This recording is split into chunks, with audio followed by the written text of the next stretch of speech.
bonsoir à tous. Merci de nous rejoindre aujourd'hui. C'est dans le cadre de la 11e édition de la Pool Art Fair que nous organisons cet échange autour de la publication d'art en Guadeloupe. Cette année, la Pool Art est placée sous le sceau du numérique. C'est la Pool Art Online et 3D. Et donc, ce salon d'artistes propose une consultation des œuvres de plusieurs artistes en ligne.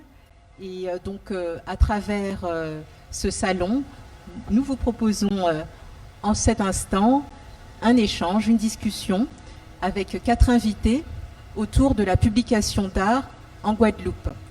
Alors, autour de la table, nous avons Thierry Allais, qui est artiste, entrepreneur, fondateur de la Pool Art Fair et qui a édité plusieurs catalogues et qui apparaît d'ailleurs dans plusieurs ouvrages d'art et qui a actuellement un projet d'ouvrage en cours de publication, celui du manifeste du Code couleur dont vous voudrez bien nous parler dans un petit moment.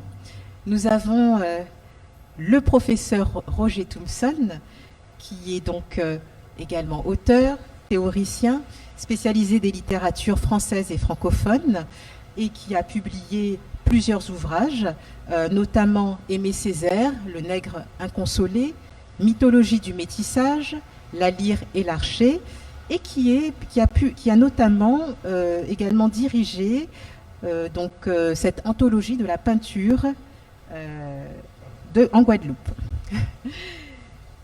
Nous avons également autour de la table François Piquet, qui est plasticien, vidéaste, sculpteur, ingénieur en design, installé en Guadeloupe depuis 20 ans déjà, et qui est l'auteur d'ouvrages graphiques. Voilà. Et nous avons Gérard Lamoureux, qui est l'éditeur des éditions Longcourt. Cette maison d'édition est spécialisée notamment dans la poésie, l'édition de romans, de nouvelles, de récits et d'art visuel. Voilà, donc je vous remercie de participer à cette première table ronde. Et donc pour lancer le sujet sur la publication d'art, je souhaitais que l'on puisse donc réfléchir notamment à 2 angles. Pourquoi publier des œuvres d'art en Guadeloupe aujourd'hui et quel est l'avenir de la publication? Pourquoi j'ai imaginé ces deux angles? C'est parce que le constat qui est fait actuellement est celui-ci. Il y a, je pense, très peu de publications d'art en Guadeloupe. On peut citer par exemple Art public, art contemporain en Guadeloupe, qui a été publié en 2010. Donc l'anthologie de la peinture dirigée par Roger Thompson, qui a été publiée en 2015.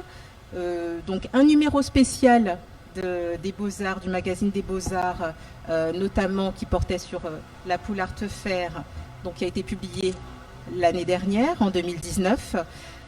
Des catalogues qu'on va trouver peut-être de façon plus récurrente, notamment publiés par la Fondation d'art contemporain.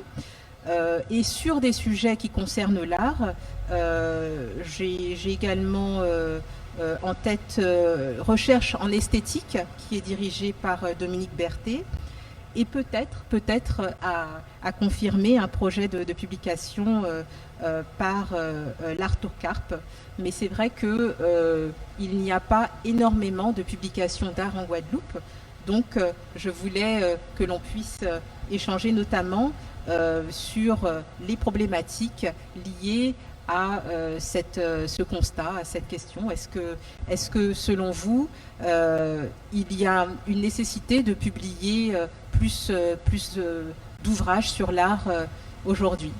Alors je laisse Thierry Allais ouvrir ce débat. Ben merci. En tout cas, merci, j'allais dire de l'invitation, mais je voudrais aussi dire, on a oublié de mentionner qu'on est ici à l'invitation grâce à la mise à disposition de l'espace par Guadeloupe Port Caraïbes, et donc on voudrait les remercier pour ça. moi, je voulais parler de ça en tant que fondateur du salon qu'on organise cette année de façon numérique, parce que il me semble effectivement qu'il y a, je sais que c'est pas simple toujours de comparer, mais c'est vrai que quand on regarde la quantité de publications qu'il y a en Martinique et la pauvreté en même temps qu'il y a en Guadeloupe, on peut se poser des questions, mais des questions pas seulement en termes de retard, mais aussi en termes d'une part, s'il y a un retard, ou si c'est la manifestation de retard, comment le combler? Est-ce que c'est pas trop tard? Et donc, moi, c'est ça. Il y a aussi quelque chose que je pense qu'il faut souligner, c'est que vous avez mentionné un certain nombre d'ouvrages, mais c'est un certain nombre d'ouvrages qui se sont faits sur plusieurs années. En fait, c'est pas l'état de la publication juste pour l'année 2020 ou 2019. Et donc, il y a vraiment peu de choses. Je peux dire deux mots sur du livre sur lequel on travaille en ce moment. Je travaille sur un ouvrage qui est tiré de mon expérience quand j'ai réalisé l'œuvre qui est au Memorial Act, qui s'appelle La voleuse d'enfants. Et l'ouvrage s'appelle Manifeste pour un code couleur. Et dedans, je fais état des choses des réflexions que j'ai menées à l'occasion de cette réalisation, des réflexions sur le code noir ou le code couleur, et notamment le fait, par exemple, que le noir soit une couleur et le blanc soit une couleur, qu'il y ait une différence à faire entre la race et la couleur, qui est important. Parfois, on n'y pense pas. Je parle aussi de l'écriture en tant que code et de ce que j'appelle, moi, le complexe de l'écriture ou le traumatisme de l'écriture, c'est-à-dire le fait qu'à 6 ans, un enfant soit obligé d'apprendre à lire et à écrire en très peu de mois. Je pense que ça constitue une sorte presque d'initiation, un peu comme ce qu'on trouve dans des sociétés dites tribales.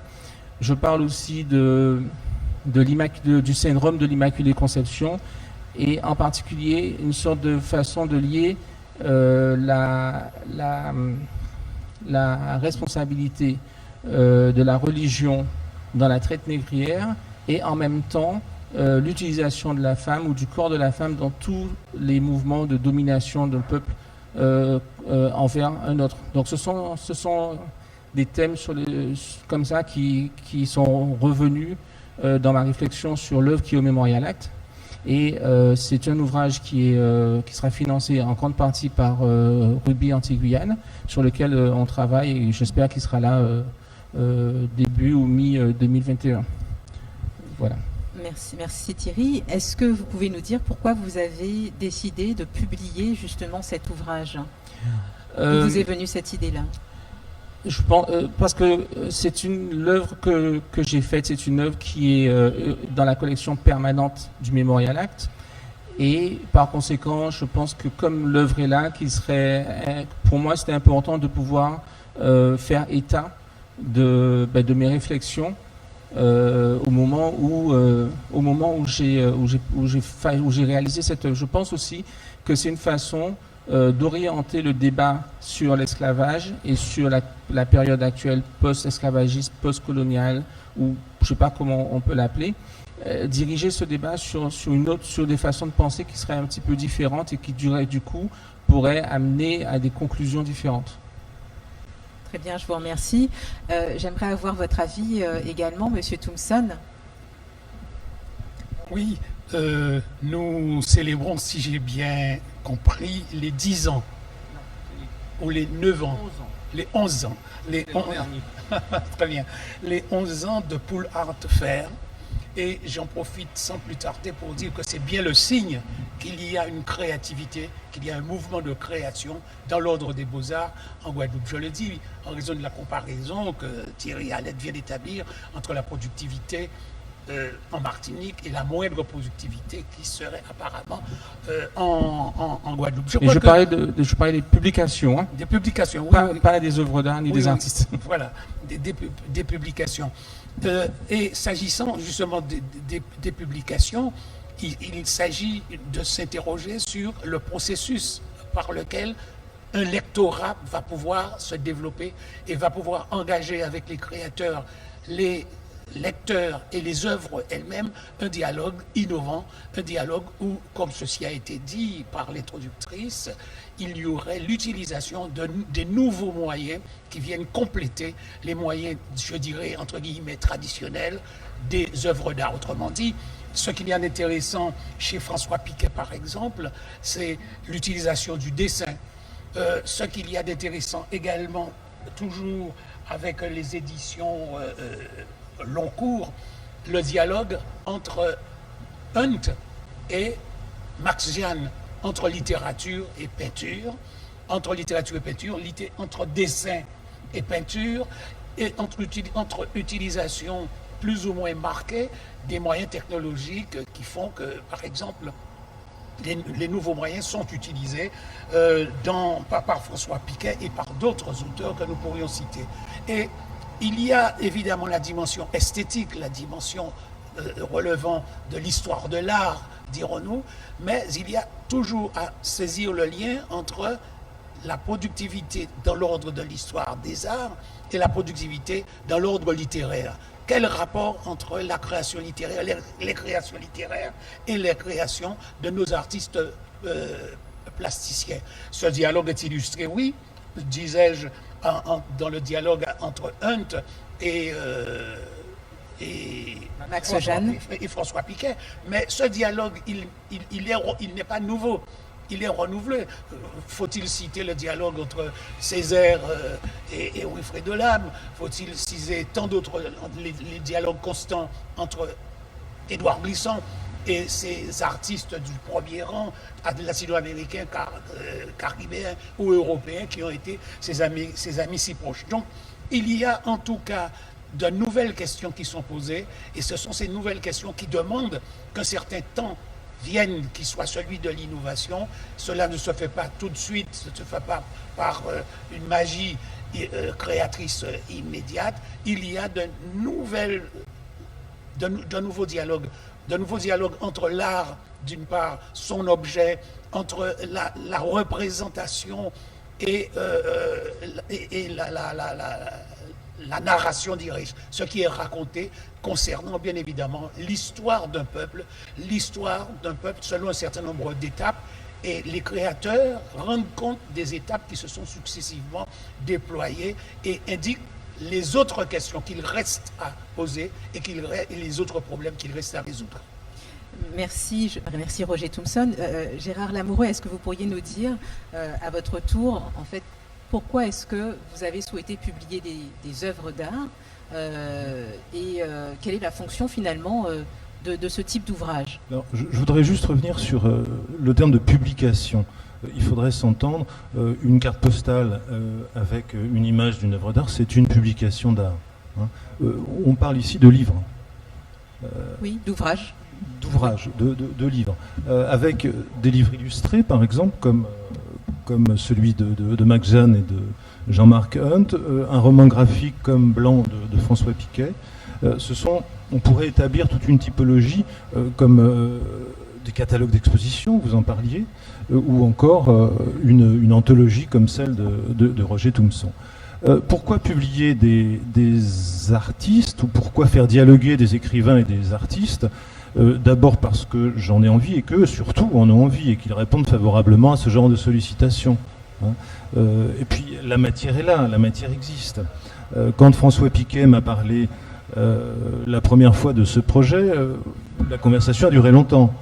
Parce que tout simplement, j'imaginais une publication possible. Oui. Très bien, je vous remercie.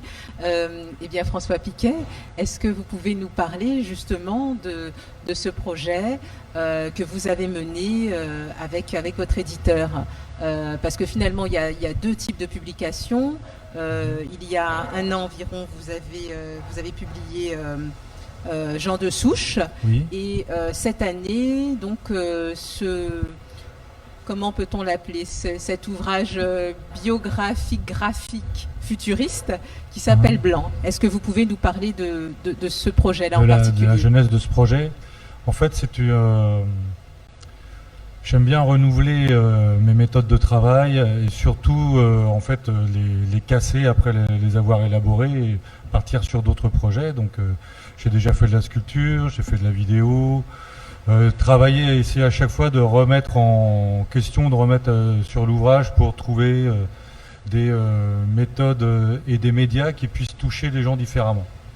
L'idée en fait c'est d'établir un rapport particulier à un public.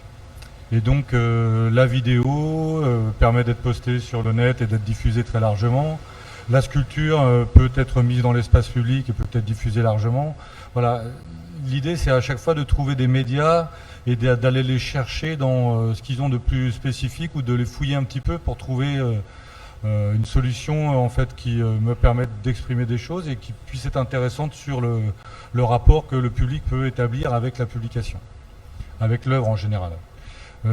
Blanc n'est pas vraiment ce qu'on appelle une publication d'art, puisque c'est pas un livre sur un artiste et son travail, c'est vraiment un livre d'auteur que j'ai présenté à Monsieur Lamoureux comme ça, c'est-à-dire avec vraiment le fait d'écrire un livre, d'avoir un propos, un style, toute une démarche, puisque moi j'adore les livres, c'était un rêve aussi pour moi de faire ce genre d'objet. Et donc c'est vraiment, il y a plusieurs types de publications. Pour revenir à l'introduction que vous avez fait au début, il y a vraiment le catalogue d'art, une anthologie de la peinture qui est plus qu'un catalogue, puisqu'il y a aussi toute une évolution, une analyse historique sur les différents courants, etc. C'est donc vraiment différentes choses. Comment ça s'est passé? Le travail pour Blanc a été assez conséquent, puisque c'est quand même un recueil graphique donc avec énormément de dessins, qui s'est appuyé aussi sur un travail de dessin, de grand dessin spécifique, plus d'illustration on va dire, qui travaillait sur la déconstruction des mythes de la blanchité et sur la déconstruction de mythes liés à une race ou à une construction raciale. Donc il y a d'abord eu une étape de grand dessin et après en fait je voulais vraiment, c'était l'intention de départ de travailler sur des chroniques de créolisation qui s'appuie sur mon expérience, mes 20 ans d'expérience de vie en Guadeloupe, et comment le fait de vivre ici a changé totalement mes points de vue sur le monde et m'a modifié, m'a changé, quoi, comment la Guadeloupe peut changer ce qui lui est étranger à la base, enfin, puisque moi je connaissais pas du tout la Guadeloupe avant de venir y habiter. Et donc le travail de Blanc, c'est un petit peu, ça parle de ça, c'est pas du tout exhaustif, puisque je pourrais encore raconter énormément de choses, peut-être ça viendra, on va voir. On travaille déjà sur le tome 2.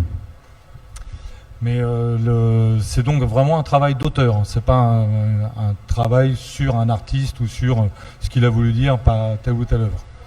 L'idée, c'est des dessins originaux, ce sont à chaque fois des dessins originaux que vous avez proposés. Oui, ce sont des dessins originaux et toute la narration, une narration par fragment, par morceau. Il n'y a pas de pagination en fait, mais donc c'est presque un livre qu'on peut prendre un peu dans n'importe quel sens. On peut aussi le prendre page après page, mais on peut aussi rentrer dedans de la manière que l'on souhaite.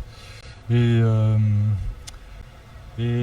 par rapport au livre, en fait, pendant qu'on élaborait Blanc avec Monsieur Lamoureux et les éditions Loncourt, on a aussi travaillé en fait sur Jean de Souche, qui est là par contre un recueil de dessins qui existait déjà, qui avait fait l'objet d'une exposition qui s'appelle Jean de Souche, en prenant le prénom Jean et en l'accolant à cette expression des Français de souche ou des Américains de souche ou des Guadeloupéens de souche, qui est une autre notion.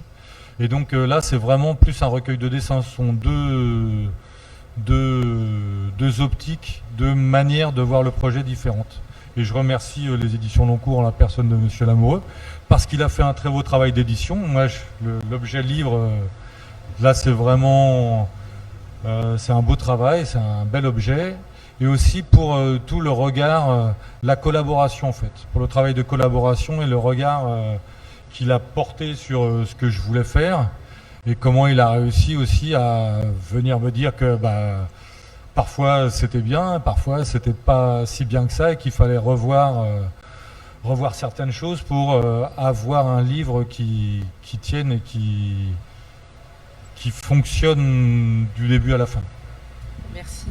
Alors, je vous interroge, Roger Thompson, justement sur ce type de démarche, parce que vous qui avez dirigé l'anthologie de la peinture en Guadeloupe, vous avez, je pense, fait un certain nombre de recherches, et ce type justement de démarche, je ne sais pas si vous avez pu recenser des Oui, publications telles que celle-ci. Oui, dans la mesure où cette anthologie se déploie selon une chronologie un peu à la manière des origines à nos jours.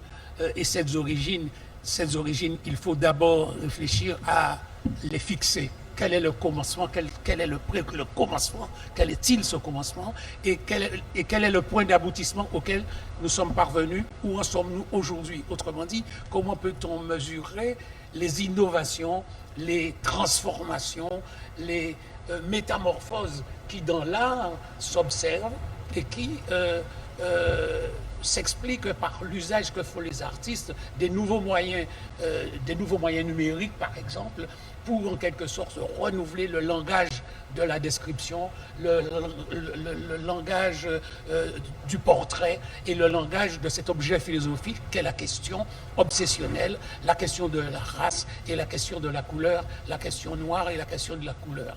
Donc ce sont des efforts théoriques qu'il s'est agi de faire et qui est encore fait jusqu'à pouvoir tirer de la peinture ou de la sculpture ou de l'architecture les nouveaux apports que fournissent le dessin, que fournissent l'écriture de la nouvelle technologie numérique. Oui, cette chronologie, phase après phase, période après période, rend compte des transformations au niveau de la forme et au niveau des contenus. Et ce qui est dit cet après-midi concernant le travail de François Piquet, concernant le travail de Thierry Hallet, concernant l'irruption que fait chaque année dans le paysage des beaux-arts guadeloupéens, les prestations de Paul Verhaert, ou comment dites-vous encore, Paul Verhaert, n'est-ce pas? Qu'il y a des mouvements qui se font, non sans difficulté, il est vrai, et c'est ce qui explique peut-être la lenteur dont semble s'irriter notre ami Thierry Hallet, mais rien ne peut nous empêcher de voir ce qu'il y a comme production de nouveaux langages, d'une nouvelle écriture, d'une nouvelle économie des rapports entre le dessin, la peinture et la littérature, par exemple. Le dialogue étant toujours constant, tel est le cas du dialogue entre François Piquet et Jean-Marc Hunt, par exemple. Sans parler évidemment du dialogue de Maryse Condé avec Rovelas, sans parler des autres exemples qui nous permettent non pas de nous placer en décalage par rapport à la Martinique, entre guillemets, mais dans un élan et avec la découverte de nouvelles problématiques qui sont évidentes dans ce qui se fait en Martinique, dans le domaine des beaux-arts, dans le domaine, comment dirais-je, de l'intervention de certains publics spécialisés, avisés, qui fournit à l'artiste et à l'œuvre d'art la base d'appui dont elle a besoin, et c'est de cette base d'appui que nous parlons ce soir. Oui, tout à fait. Alors moi, je m'interroge sur justement les différents lieux de diffusion, de consultation de l'œuvre d'art, parce que lorsque l'on passe au support papier, c'est que quelque part on veut toucher d'autres types de publics. Et donc ça peut se faire dans les bibliothèques, les médiathèques, notamment dans celle qui porte votre nom, à Pointe-à-Pitre, Roger Thompson. Mais c'est vrai que lorsque vous faites cette démarche-là, de vouloir publier soit un ouvrage graphique, soit un ouvrage sur une œuvre d'art, sur l'art, à quoi vous pensez? Est-ce que vous pensez que c'est une démarche périlleuse? Est-ce que vous pensez que vous allez pouvoir trouver un autre type de public? Est-ce que vous pensez que c'est une façon de rendre plus accessible l'art? Alors, pour ma part, effectivement, j'ai déjà fait des catalogues d'exposition. Comme je vous l'ai dit, j'aime beaucoup les livres. Donc, il y a eu plusieurs types de catalogues assez fournis. J'aimais bien ça. Ma première exposition personnelle, qui s'appelait Le fer et la peau, ici, a fait l'objet d'un gros catalogue qui était un peu surprenant pour une première exposition. Mais je tenais vraiment à avoir cette trace, ce rendu. En fait, ça a été autofinancé. Je l'ai échangé contre des œuvres. Et donc, ça permet effectivement de garder une trace et il y a quand même, malgré tout, malgré les nouveaux médias, il y a quand même pas mal de gens qui sont amoureux de l'objet livre et ça reste quand même un objet du quotidien très, très important.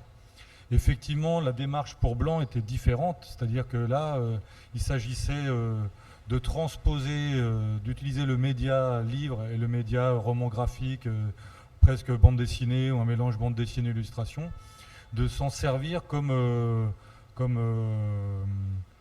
expression artistique en fait. C'est-à-dire que ça permet, c'est comme de l'art dans l'espace public ou sur les réseaux numériques. En fait, le fait de pouvoir éditer un livre à plusieurs centaines ou plusieurs milliers d'exemplaires, ça permet aussi de pouvoir toucher un public beaucoup plus vaste. Et donc l'idée de Blanc, c'était aussi ça, ça permettait d'une certaine manière de démocratiser ces dessins ou ces illustrations qui sont vendus pour leur exemplaire unique à des particuliers, mais de pouvoir les montrer à un beaucoup plus grand nombre. Et c'est pour ça que la forme, on va dire, plus populaire du BD, de la bande dessinée, du roman graphique, permet de toucher un nombre de personnes plus conséquent et d'avoir une expression de ce que peut avoir à apporter la Guadeloupe ou une expérience de la Guadeloupe au reste, ailleurs. Ça me paraissait important.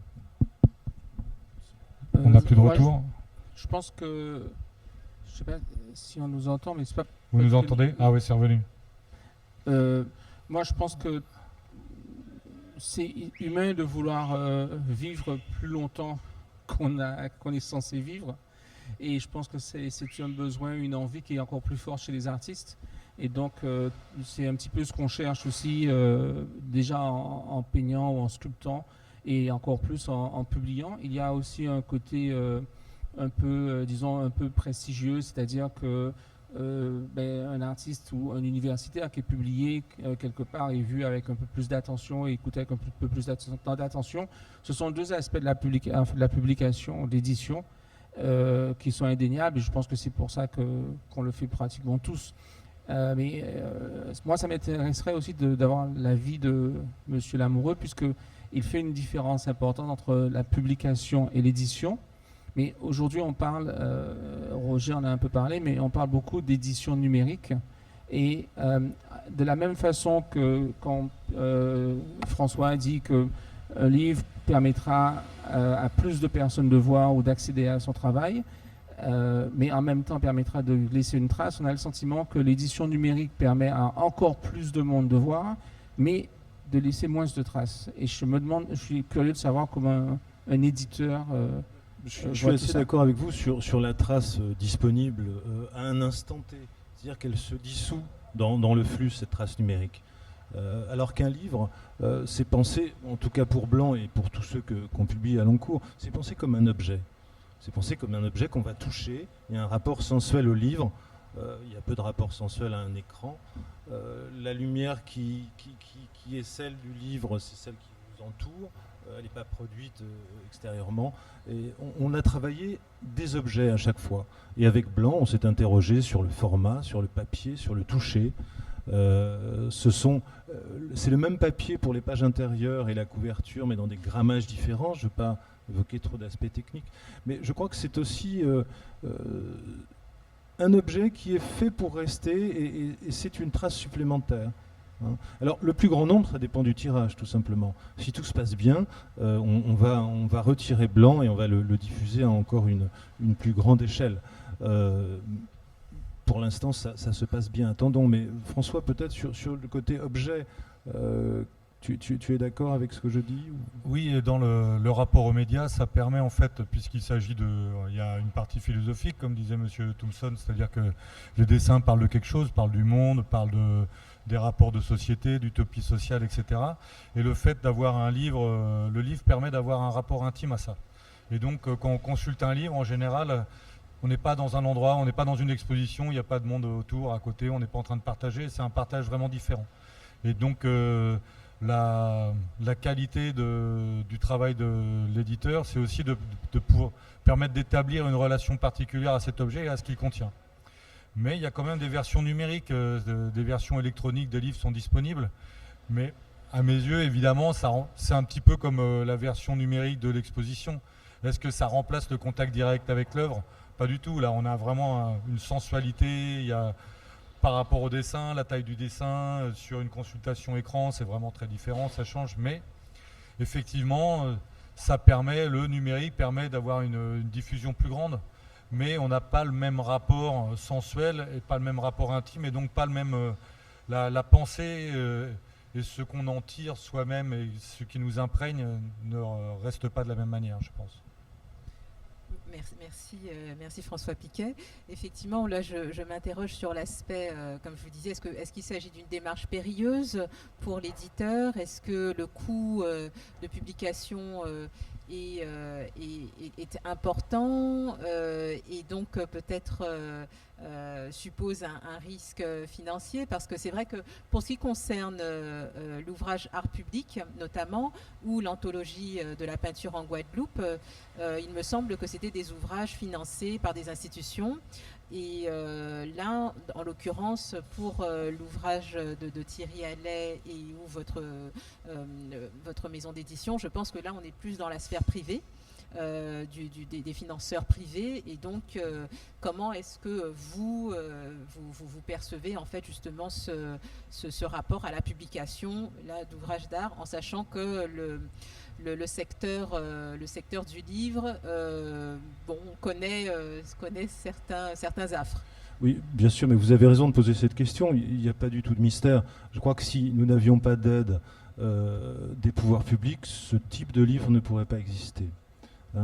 Tant Pile ou Farce que Blanc ont été financés notamment par le ministère de la Culture, la direction des affaires culturelles de Guadeloupe. Et sans ces aides, ces ouvrages n'auraient pas pu exister dans la forme qu'ils ont.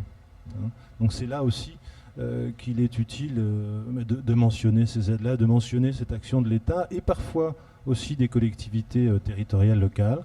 Je pense au département pour Pile ou Farce. Voilà. Donc on sollicite toujours les pouvoirs publics afin d'avoir un livre qui corresponde exactement à celui que nous avons envie de faire.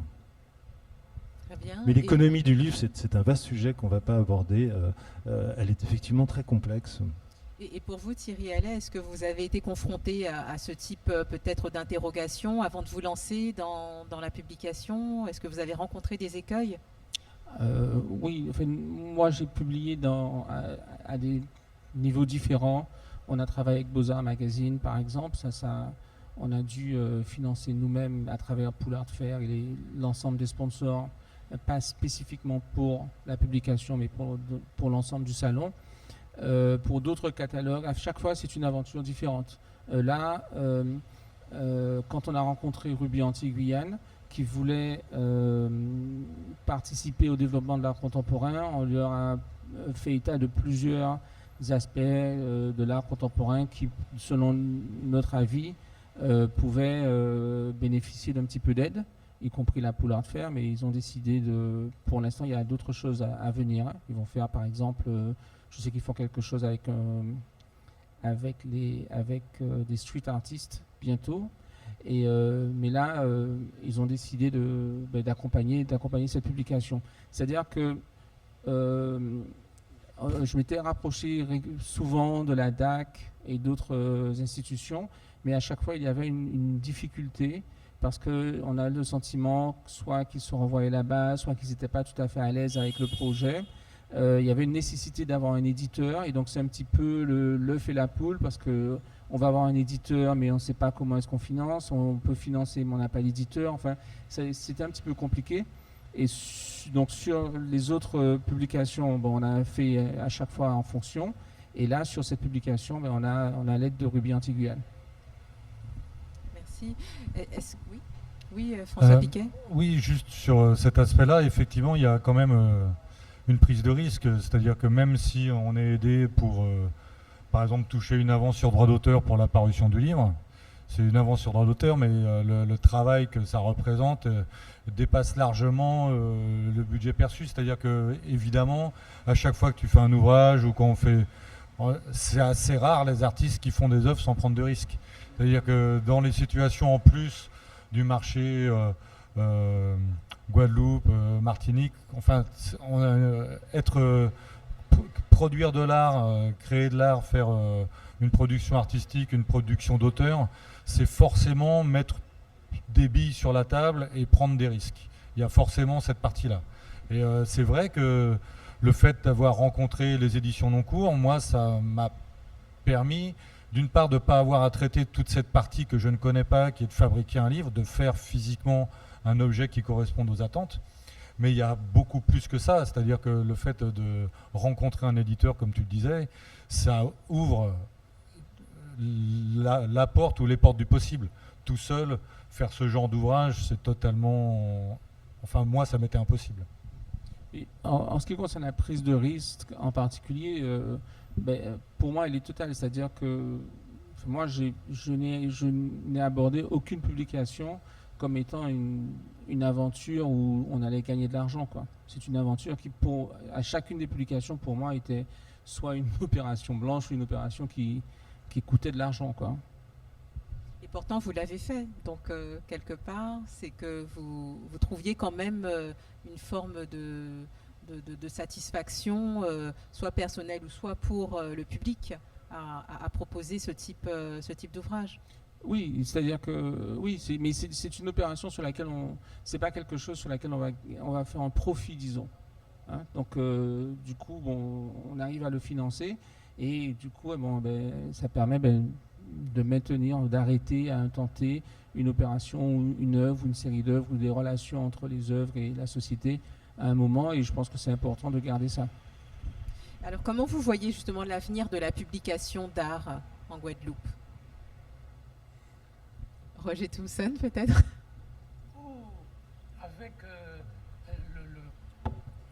Avec le concours de personnalités aussi énergique, aussi convaincu de la justesse des batailles livrées, je crois que l'on peut être optimiste et se dire que se développera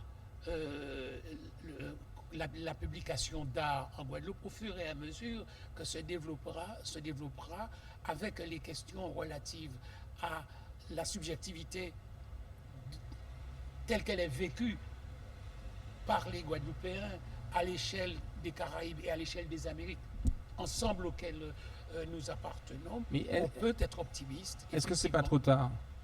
Non. Je ne pense pas qu'il soit trop tard.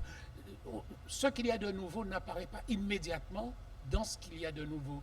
Il y a des choses qui sont en train de se faire, qui sont en train de s'inventer modestement, en raison des difficultés qui viennent d'être énumérées, par exemple, s'agissant de la publication d'art, les difficultés technologiques, les difficultés financières, les difficultés de toutes sortes. Mais malgré cela, il y a du travail qui est fait, il y a des propositions qui sont faites, et je suis persuadé qu'avec une nouvelle conscience de soi, avec l'apport des différents arts considérés, l'apport du dessin, par exemple, dans sa forme traditionnelle ou dans sa forme technologique, numérique, nouvelle.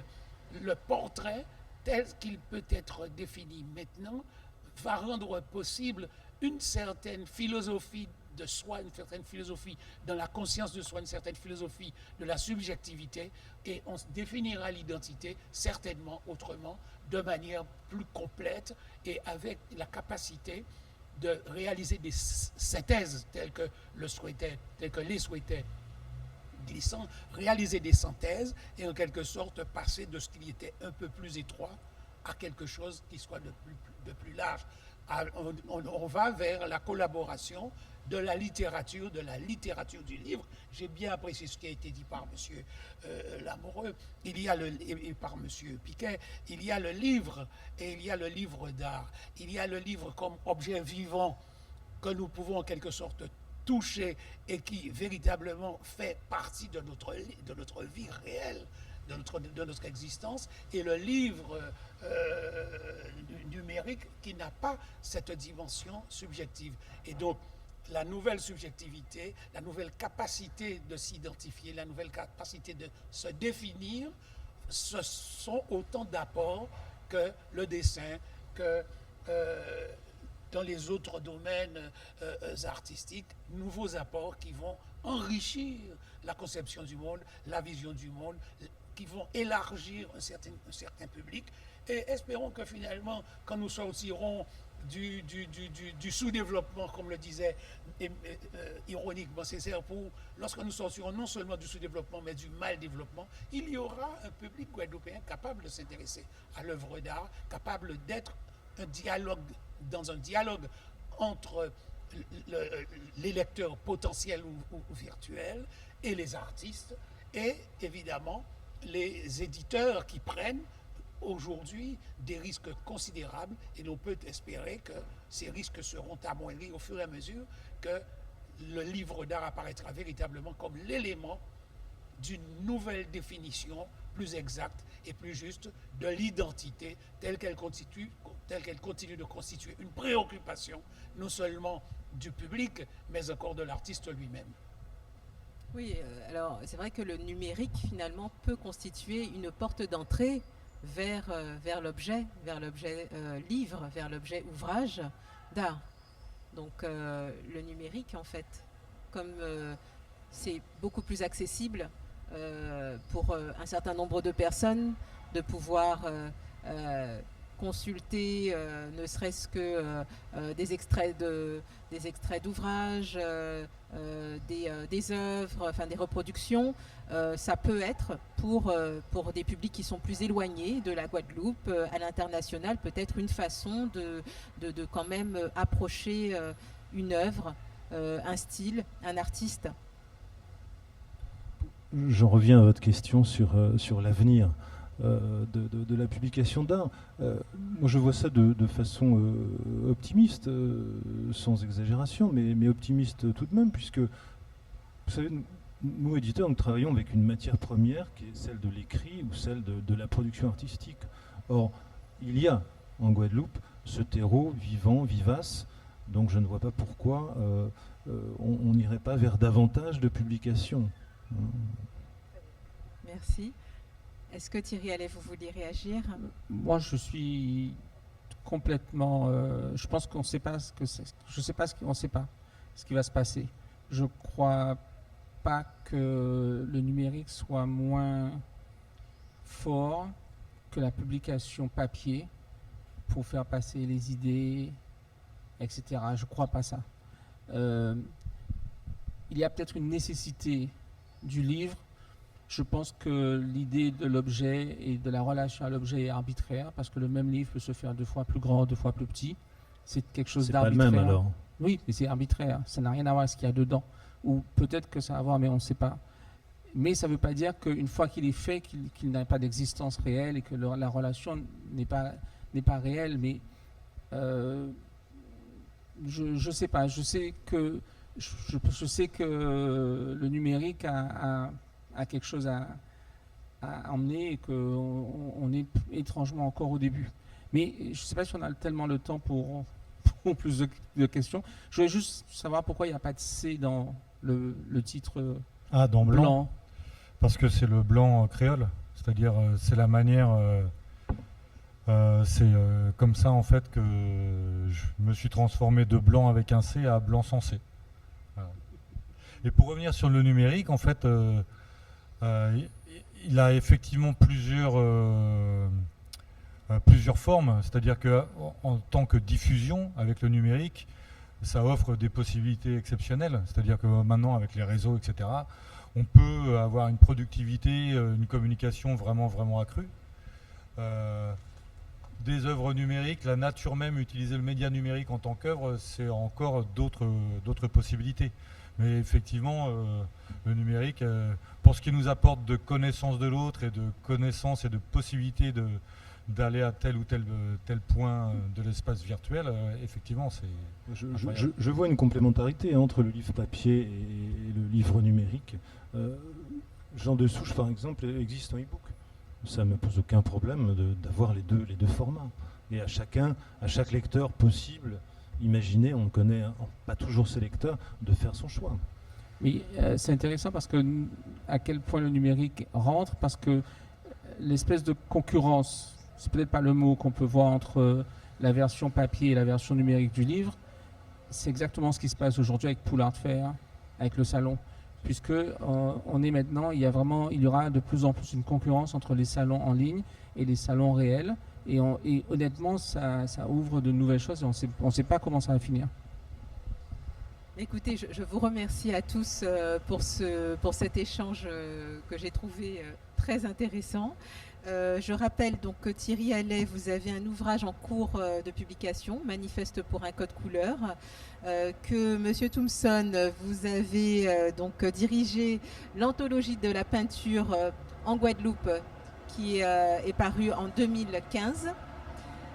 Que François Piquet, vous avez donc une actualité, vous avez Blanc, donc l'ouvrage Blanc, qui est paru aux éditions Longcourt, également aux éditions Longcourt Jean de Souche, donc là c'est plus un ouvrage de dessin, et que Gérard Lamoureux, vous avez donc en tant qu'éditeur un certain nombre d'ouvrages qui sont édités, dont ceux que je viens de citer, plus l'ouvrage écrit par Max Jeanne, Pile ou farce, avec des illustrations de Jean-Marc Hunt. Et nous avons un site internet, www.editionlongcourt.com, voilà, pour ceux qui veulent en savoir plus. Je puis également, dans cette projection sur les futurs que nous attendons, annoncer le commencement d'un travail qui aboutira, je l'espère, à la publication de ma revue qui était connue sous le titre Portulan et qui va reprendre son activité périodique. Et le thème... Alors, il y a un hélicoptère qui passe. On va le laisser passer. Est-ce que vous pouvez reprendre, s'il vous plaît? Oui.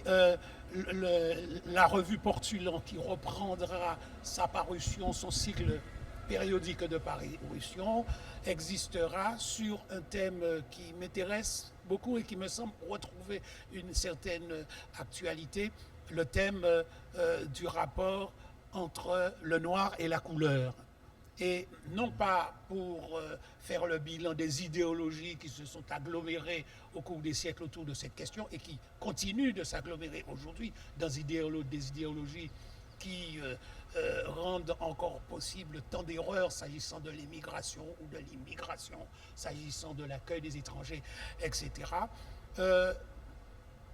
Question qui m'a intéressé, mais je ne suis pas le premier à m'intéresser, qui m'a intéressé au carrefour où littérature et peinture se sont conjointement intéressés sur le rapport entre le noir et la couleur. Et je reprends comme base d'appui de cet examen critique, de cette nouvelle évaluation, les positions qui ont été prises conjointement par Soulages, par Senghor et par Aimé Césaire. Et le lien avec la littérature, quel est-il? C'est parce que le lien tel que les peintres ont repris cette question du rapport entre le noir et la couleur, parce que dit Soulages, tant qu'il n'y a pas de noir, il n'y a pas de couleur. Ce qui signifie que le noir n'est pas une couleur. Ce qui signifie que le propre de la peinture a été d'inventer une subjectivité, un certain rapport au monde, une certaine vision du monde, en description ou en narration, où finalement il n'est jamais question de race et où il n'est jamais question de couleur, puisque, dit-il, le noir ce n'est pas le noir. Et Anish avait repris la formule, il n'y a pas de noir, il n'y a pas de couleur, il y a de l'ultra-noir. Donc c'est la question de l'ultra-noir qu'il s'agit d'interroger pour sortir des idéologies de la race, des idéologies du noir, des idéologies de la couleur, de toutes ces impasses théoriques qui nous font stagner et dont nous pourrons sortir avec l'apport des beaux-arts, avec l'apport des philosophies du sujet, des nouvelles philosophies de la compréhension du monde. Et c'est là où beaux-arts, littérature, histoire, philosophie, une fois de plus, travailleront main dans la main et nous avons raison d'espérer de bons résultats de cette collaboration. Je vous remercie vraiment pour ce commentaire. Merci à tous les quatre pour votre participation. Je pense savoir que dans une demi-heure environ, il y aura une autre table ronde. Donc nous vous invitons à nous écouter à nouveau à 16h. À 18h. Mon dernier mot, à 18h. Pour citer Victor Hugo, qui disait « Le noir est un excès... Le jour, la lumière, pardon, le noir est un excès de lumière. Le noir nocturne est un excès de lumière. » Pour annuler donc les oppositions traditionnelles, pensons à cette formule de Victor Hugo qui, dans Bukjargal, a inventé l'antithèse du noir et du blanc que l'on retrouve dans la chanson. Il a bien fallu que le noir se marie au jour pour donner l'aurore qui est encore plus belle qu'elle. Merci beaucoup, merci à vous.